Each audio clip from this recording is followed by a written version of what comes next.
Assalamualaikum warahmatullahi wabarakatuh.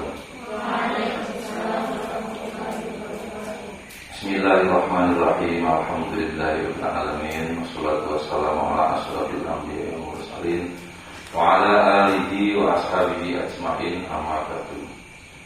Sebelumnya mohon maaf, ini telat sekitar 10 menit nih.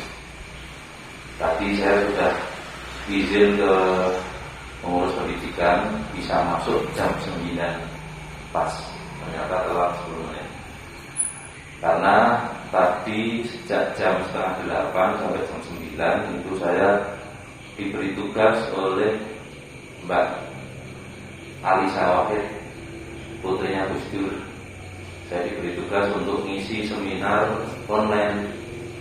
Ini baru selesai. Jadi telat 10 menit. Kemudian Mbak Malinda tadi sore menyampaikan bahwa materi kita ini langsung meloncat ke bab haji.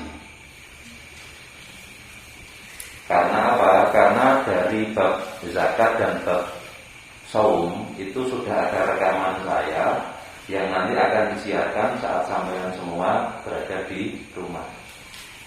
Jadi besok liburan kan 29 hari. Nah, saat 10 hari sebelum kesini harus karantina mandiri di rumah.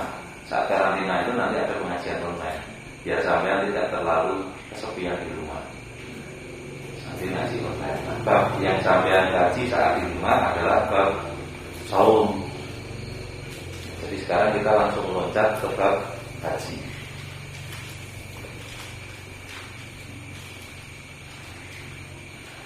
Mari kita memulainya dengan membaca Al-Kitab Al-Fatihah.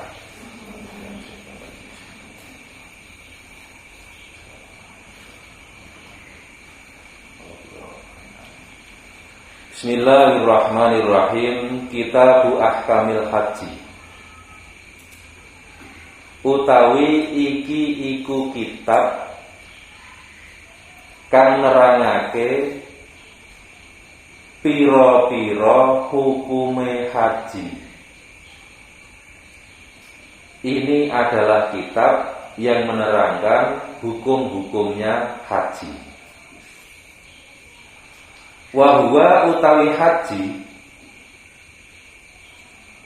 luhutan ing dalem bahasane iku al-qasdu nejo sejo berniat. Jadi haji secara bahasa artinya adalah berniat. Wa syar'an utawi haji ing dalem syara'e iku qasdul baiti nejo baitul haram. Iku qasdul baitil haram nejo baitil haram. Lin nusuki krana ibadah.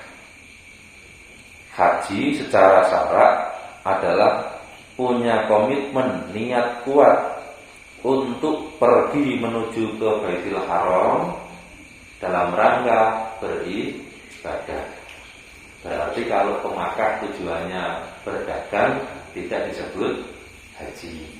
Ke Makkah tujuannya untuk bertemu dengan istrinya atau anaknya bukan disebut haji. Tapi kalau tujuannya untuk mengerjakan ritual-ritual khusus yang sudah dicontohkan oleh Rasul baru disebut haji.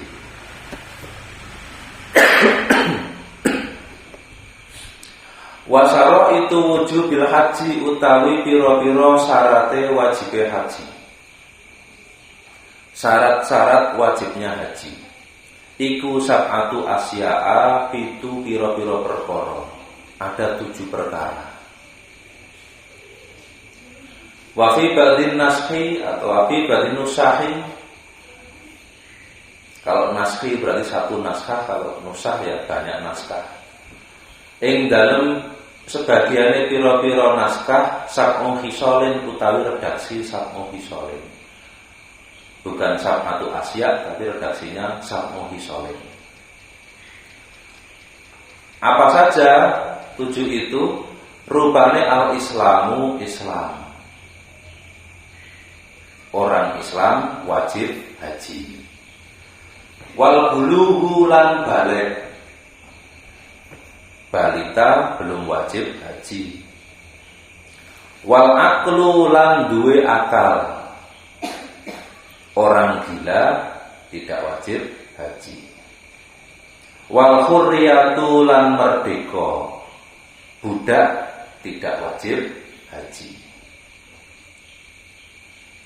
Fala yajibu mongko ora wajib apa al hajju haji alal muttasifi ing atase wong kang persifatan. Bidid didzalika kelawan lawane.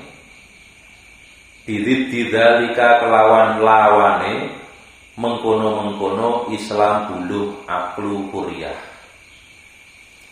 Orang-orang yang punya sifat yang bertentangan dengan Islam balik akal huriyah, yaitu orang non-muslim, anak kecil, orang kehilangan akal, budak tidak wajib haji. Wa wujudu zati lan wujude sangu, ada bekal, bisa beli tiket pesawat, bisa ngurus visa, paspor dan lain sebagainya. Wa auqiyatihi lan wadahe zat, punya koper. Ini taja lamun butuh sapa wong ilaiha maring auqiyah. Pergi jauh pasti membawa bekal, bawa koper, bawa tas. Waqat layak tajulan terkadang orang butuh ilaiha marang auqiyah. Terkadang orang naik haji tidak butuh koper. Kasah sin kaya wong kori bin kang parek yang dekat min Makkah saking Mekah. Cukup sangu ATM. Enggak perlu bawa koper, rumahnya dekat. Wa yustaratu lan den syaratake aidan halemane, disyaratkan juga apa wujudul ma'i, wujude banyu fil mawadhi'i ing dalem pira-pira panggonan al muqtadi kang den biasaake. Ada stok air di tempat-tempat yang ditentukan. Kalau ada rest areanya, ada airnya, terminal, ada air, bandara, ada air. Nah, kalau nanti bandara-bandara itu nggak ada airnya, bisa mempengaruhi kewajiban haji. Sedang kekeringan dari sini sampai Makkah kekeringan semua, nggak ada air. Nah, itu syarat kewajibannya gugur.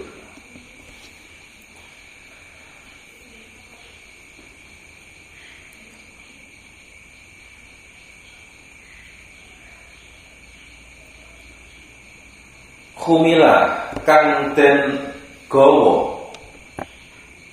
apa alma'u banyu minha saking mawadhi bisa manil misli kelawan rego standar. Jadi syaratnya haji ada pasokan air yang dibawa dibeli dengan harga standar. Berarti kalau harga air itu melambung tinggi, kewajiban haji menjadi gugur karena mahal air. Jadi haji itu ya berat tapi juga ringan. Kekurangan air saja hajinya tidak jadi wajib. Maka kalau haji itu nggak usah dipaksa-paksa. Belum mampu, hajinya pakai hutang. Udah hutang saja ke bank. Nanti setelah selesai haji dikredit. Nah ini bukan haji mabrur, haji mabur. Cuman mabur naik pesawat pulang lagi baru melunasi kreditannya. Kita tidak wajib mengumpulkan uang supaya kita mampu haji, itu tidak wajib. Jadi sampean kerja itu wajibnya karena untuk menafkahi keluarga, mencari rezeki yang halal, itu kewajibannya. Tapi saya kerja supaya bisa naik haji, tidak wajib. Tidak wajib seperti itu. Tetapi jika kerjaan kita itu lancar, kemudian kita punya kelebihan yang cukup untuk naik haji, baru dikatakan istitoah. Kamu mampu sekarang haji, wajib haji. Tapi berusaha untuk mampu naik haji tidak wajib. Sekarang banyak orang maksa supaya biar naik haji. Soalnya kalau saya jadi haji nanti di masyarakat lebih dihormati. Di mana-mana dipanggil, Pak Haji, Pak Haji. Kamu itu pengen dihormati atau pengen ibadah? Gitu. Dan zaman dulu orang naik haji itu ya tidak bangga disebut Pak Haji, Bu Haji itu. Saya pernah membaca buku karangan Snodgrass, itu seorang pakar Belanda. Ternyata apa? Yang memberikan label-label ini Pak Haji, ini Pak Haji, ini Pak Haji, itu yang melakukan adalah Belanda. Di Timur Tengah, kalau sampean di Arab sana, orang yang belum haji sama yang sudah haji nggak ada bedanya. Nggak ada panggilan, Pak Haji, Bu Haji, nggak ada. Ya namanya Ibrahim ya dipanggil ya Ibrahim walaupun dia sudah haji. Tapi kalau di Indonesia, oh itu Pak Haji, itu Bu Haji. Ada status sosial kalau sudah haji itu. Ternyata yang memberikan label-label haji pertama itu adalah Belanda. Oh ini dari Arab, dari Mekah nih, haji. Dia nanti bisa menggerakkan masyarakat untuk melakukan pemberontakan terhadap pemerintahan Belanda. Harus kita catat. Setiap ada orang Indonesia yang pulang dari Mekah, kita catat namanya. Haji siapa, haji siapa. Mata-matai dia, jangan sampai dia melakukan perlawanan terhadap Belanda. Akhirnya ada label haji, ada label haji. Dan kemudian secara sosial, orang yang punya label haji itu lebih dihormati dari yang belum punya level haji. Itu sejarah kenapa di Indonesia ada julukan Pak Haji dan Bu Haji. Itu Belanda. Jadi sekarang kalau kita haji ya nggak usah bangga kalau namanya ada H-nya di depan. Sekarang ini malah dikasih plat nomor, namanya misalkan siapa gitu, depannya karena orang Semarang dikasih H siapa, untuk menunjukkan ini mobilnya Pak Haji. Tambah kesana tambah nggak jelas. Wa wujudur rahilati lan wujude tunggangan, ada pesawat, ada kapal, ada transportasi.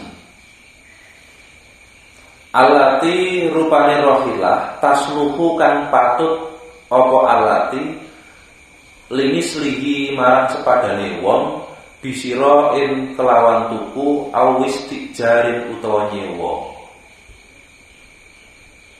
Awis tijarin utawa nyewa. Wa hadza utawi rohilah iku idza kana ing dalem nalikane ana sapa asah suwong iku bainahu ing dalam antarane asahsu wa baina Makkah lan ing dalam antarane Mekah marhalatani utawi rong marhalah sekitar 80 km. Kalau jaraknya sudah melebihi 80 km, dia wajib haji jika ada transportasi. Transportasinya itu pun tasluhu limislihi, yang pantas dia naiki. Contoh misalkan Pak Jokowi, presiden. Biasanya kalau presiden naik haji naik apa? Pesawat ya. Itu pun harus ada pengawalan. Pesawatnya pun ya harus VIP, bukan pesawat ekonomi yang kita naiki. Berarti kalau orang selevel presiden kok dapatnya hanya pesawat ekonomi, nggak jadi wajib haji. Karena tidak limislihi, tidak pantas dinaiki oleh presiden naik pesawat ekonomi. Kalau kita bagaimana? Kalau kita ya pantasnya naik pesawat. Ya sekarang. Kalau dulu simbah saya masih naik kapal hajinya. Sekarang bagi orang Indonesia kita haji naik kapal laut itu sudah tidak pantas bagi kita. Karena sudah ada transportasi udara. Seperti itu. Nah, ternyata kalau adanya cuma sepeda ontel, sampai hanya punya sepeda ontel, Kira-kira bisa nggak pakai sepeda ondel sampai ke Mekah? Bisa, tapi tidak pantas bagi kita untuk naik haji, naik sepeda ondel. Berarti kalau kita punyanya transportasi hanya sepeda ondel, ya belum wajib haji. Tapi kemarin itu ada orang naik haji atau umroh gitu, naik motor NMAX, touring sama anaknya sampai ke Mekah. NMAX-nya sampai Indonesia dijual laku, ada yang mau beli 250 juta, ada yang mau beli 500 juta. Padahal motor aslinya harganya hanya 20 juta. Jadi sampean kalau pengen motornya laku mahal, silahkan ke Mekah naik Beat. Besok motor Beat sampean sampai Indonesia laku 100 juta. Tapi ya sampean lebih jedan transaksi orang iklan saya ya.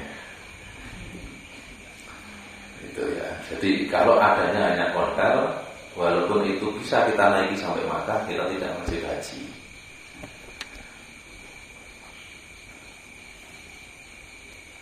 Fa'aksara nuli luwih akeh, lebih dari 80 km. Sawaun iku padha uga qadara utawi yen to kuwasa saka asahsu alal masyi ing atase lumaku amla utawa ora, baik orangnya itu bisa berjalan atau tidak.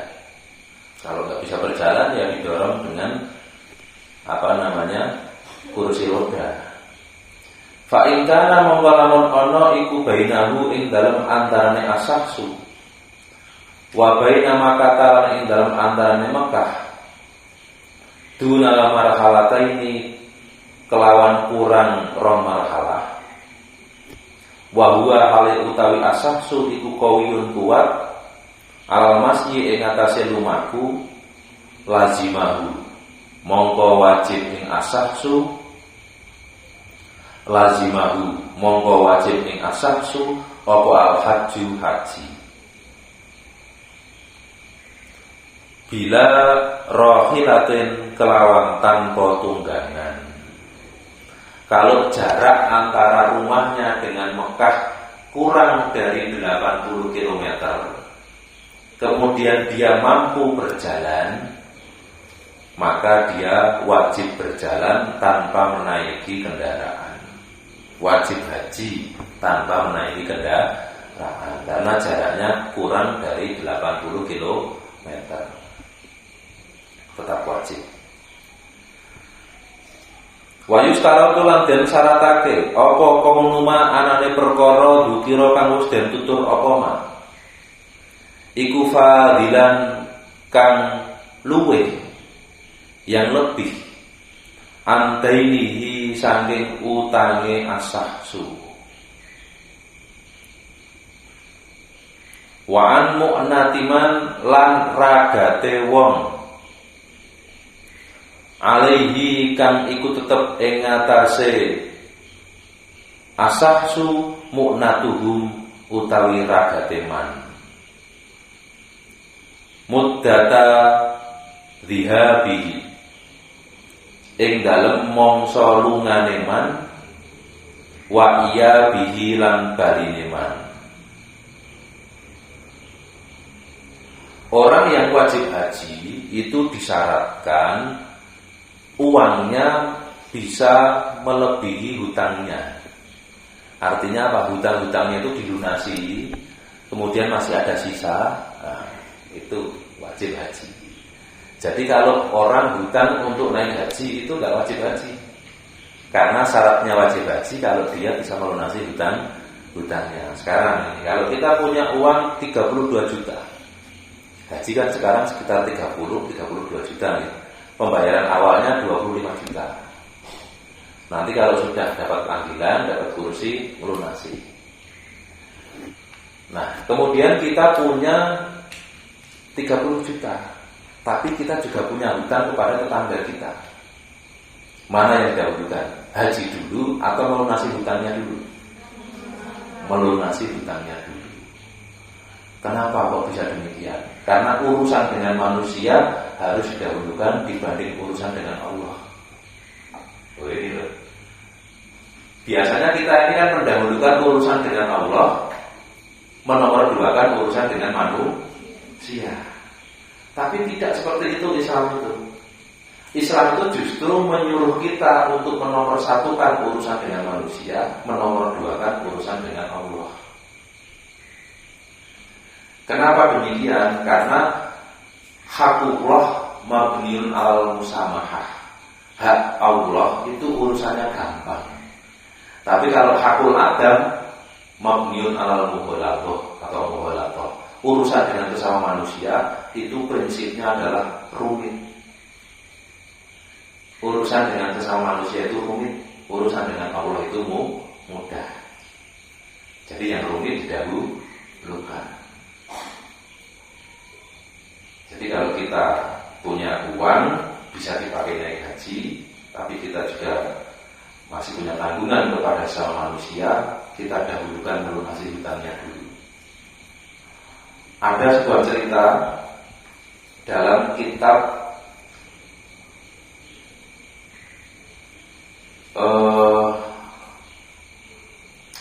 kitabnya itu namanya apa itu, saya kok lupa itu. Kitabnya itu namanya apa dulu pernah kita kaji itu yang maknanya itu cuitan-cuitan burung itu apa? Usuriyah. Nah, kitab Usuriyah. Di kitab Usuriyah itu ada cerita seseorang yang profesinya adalah penambal sepatu. Tiap hari dia di pasar profesinya nambal sepatu.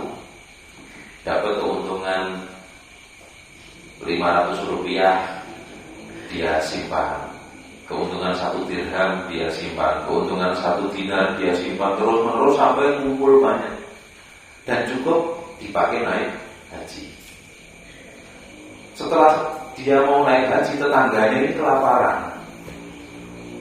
Tetangga-tetangganya ini kelaparan. Akhirnya apa? Uangnya dibelikan makanan, dibagikan untuk tetangga-tetangganya, dan dia tidak jadi naik haji. Kemudian di Makkah sana ada seorang ulama yang bermimpi. Mimpinya isinya, ini orang-orang yang naik haji banyak ini. Banyak sekali yang tidak diterima hajinya. Lalu dalam mimpi dia bertanya, lalu siapa yang diterima hajinya itu? Yang diterima hajinya adalah penambal sepatu yang ada di pasar sana itu. Dan dia tidak berangkat ke sini, tapi hajinya diterima. Akhirnya penasaran, setelah musim haji selesai, dia mencari penambal sepatu di pasar tersebut. Dicari ketemu, Pak, saya mimpi orang yang naik haji kemarin itu banyak yang tidak diterima amal ibadahnya. Tapi sampean yang tidak berangkat ke Mekah malah diterima amal hajinya. Apa rahasianya?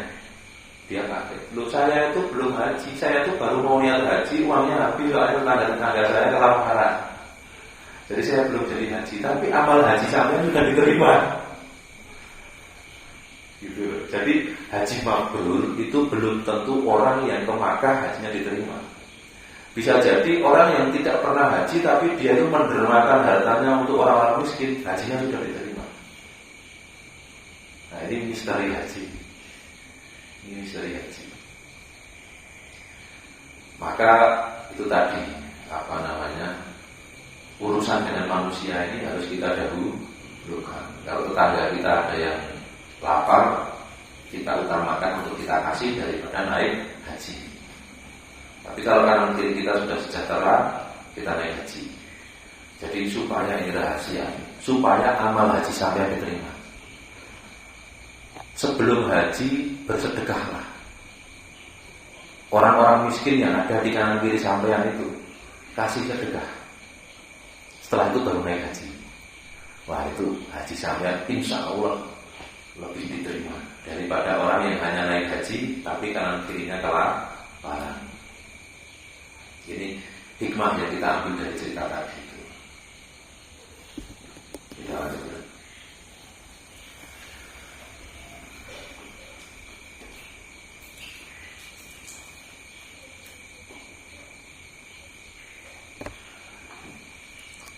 Fadilan wa fadilan lan kang luweh Aidon halimane an maskanihi saking omahe asahsu.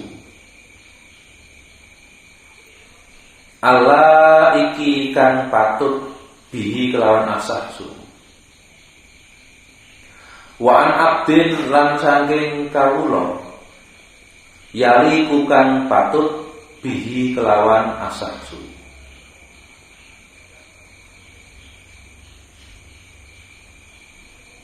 Syarat haji yang berikutnya, selain sudah bisa melunasi hutang, menafkahi orang-orang yang wajib kita nafkahi. Jadi nggak boleh kita naik haji, anaknya kelaparan di rumah, nggak boleh seperti itu. Kemudian cukup sudah lebih untuk kebutuhan keluarganya. Ini kalau saya tinggal haji, anak istri sudah cukup di rumah, dikasih tinggalan. Budaknya juga dikasih tinggalan. Ini dikasih semuanya, sudah cukup semua, baru naik haji. Ini syarat wajibnya haji. Wa tahliyatut tariqi lan sentosone dalan. Jalannya itu aman. Wal muradu utawi perkara kang den karepake bitahliyati kelawan lafaz tahliyah. Guna ing dalam kene kitab iku amnut tariqi amane dalan. Tidak ada virus corona. Tidak ada pembegal di tengah-tengah jalan. Donan kelawan nyono bihasa bima kelawan milang-milang perkara dengan mempertimbangkan perkara yali kang patut apa man bikul makanin kelawan saben-saben tempat. Semakin jauh, semakin banyak risiko, maka tempat-tempat yang kita lewati itu haruslah aman. Falau lam yakman mongko lamun ora aman sapa asahsu wong ala nafsihi ing atase awake asahsu au malihi utawa bondone asahsu au budhihi utawa kemaluane asahsu lam yajib mongko ora wajib alaihi ing atase asahsu apa haji. Kalau di jalan itu kita terancam nyawanya, terancam hartanya, atau terancam diperkosa, maka tidak wajib haji. Maka perempuan itu kalau haji syaratnya ada mahramnya, ada keluarga yang menyertainya ke sana. Kalau sendirian tidak boleh.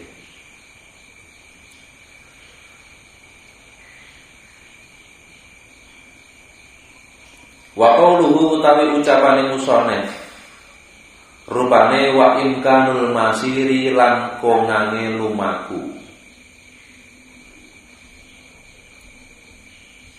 iku sabitun kang tetep fi ba'di naskhi ing dalam sebagian naskah wal muradu utawi perkara kang den karepake bihadzal imkani kelawan ikilah kongan mampu iku ayat ko yen tetep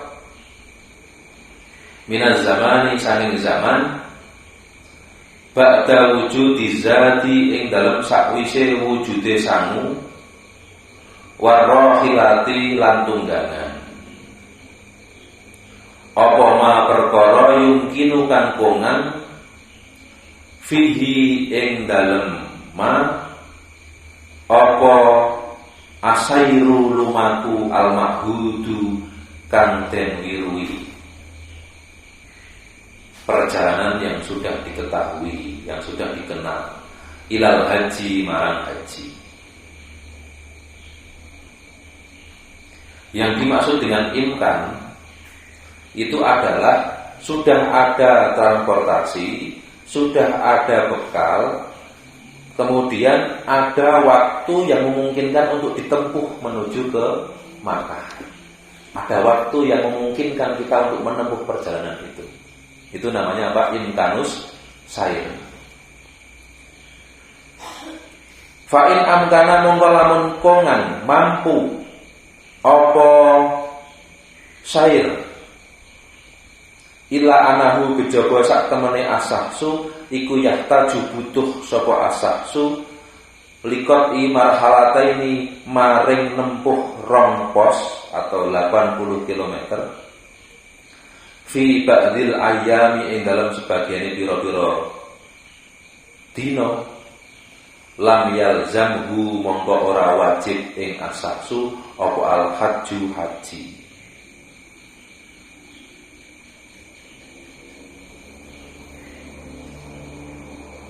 Lidorori krono bahaya.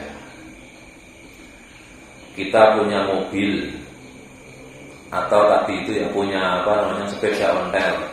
Sepeda ontel itu bisa jadi kita pakai ke Mekah. Kita gues. Istilahnya sekarang itu kan sedang tren-trennya gues. Kita gues sampai Mekah bisa jadi. Tapi itu akan memakan waktu yang sangat lama dan membahayakan kesehatan fisik kita. Lidorori, maka tidak wajib haji. Itu karena apa? Karena tidak ada unsur imkanus sair, kemungkinan menempuh jarak jauh dengan waktu yang lebih cepat. Karena ini membutuhkan waktu yang sangat lama naik sepeda, tidak wajib haji.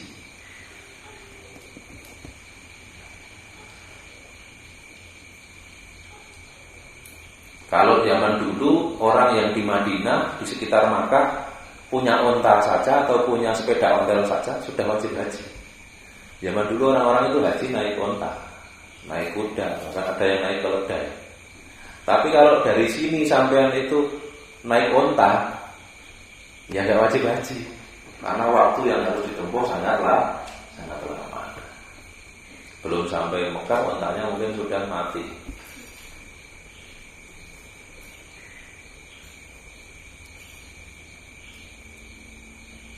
Itu pelajaran haji yang pertama. Besok kita akan membahas tentang rukun-rukunnya haji, seperti ihram, wukuf, di Arafah, tawaf, sa'i dan lain sebagainya itu. Apabila ada khilafan kekurangan mohon maaf. Wal afu minkum wallahu a'lam bishawab. Wassalamualaikum warahmatullahi wabarakatuh.